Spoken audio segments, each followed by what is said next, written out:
everyone. Today, we're going to dive into the world of literary theory. These lenses give us incredible insights into how we read and understand text.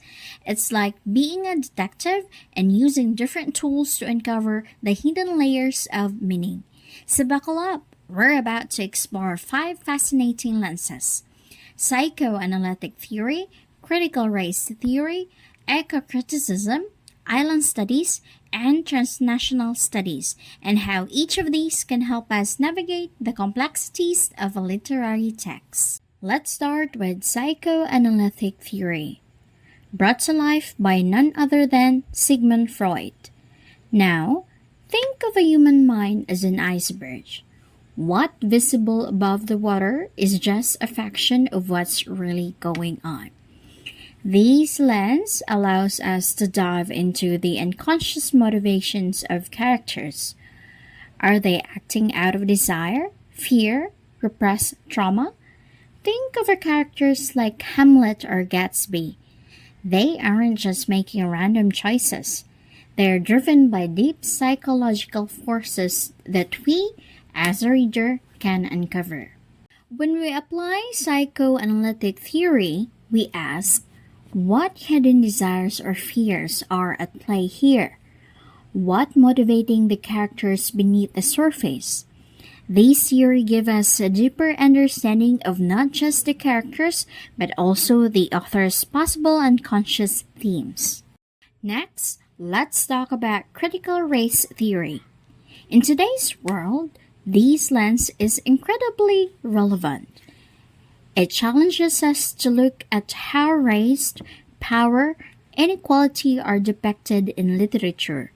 It's all about asking, whose voice is missing? Or how are characters of color portrayed? Critical race theory helps us recognize that stories are not just entertainment. They can either reinforce or challenge racial stereotypes and power structures. For instance, how does a novel like Beloved by Toni Morrison tackle the trauma of slavery, and how does it reflect on systemic racism? These lens encourages us to see literature as part of the ongoing struggle for justice.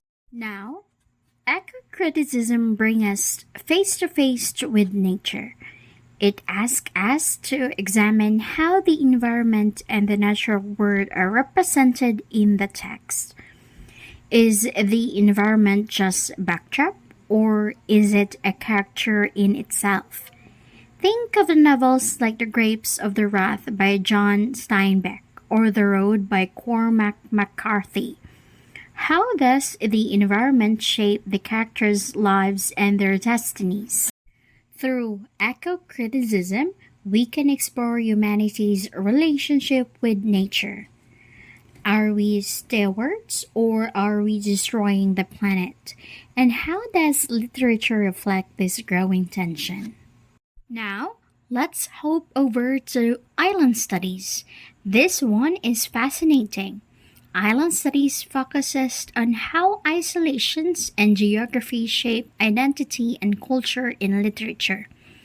Islands are often depicted as places of both paradise and imprisonment. Think of Robinson's Crusoe or Lord of the Flies. How does being separated from the rest of the world influence the characters' actions and worldviews? Finally, we have transnational studies. In our globalized world, this lens is crucial. It looks at how texts cross borders, how cultures, identities, and ideas are exchanged and transformed. When you read The Kite Runner or Americana, you're exploring characters whose identities are shaped by more than one nation or culture.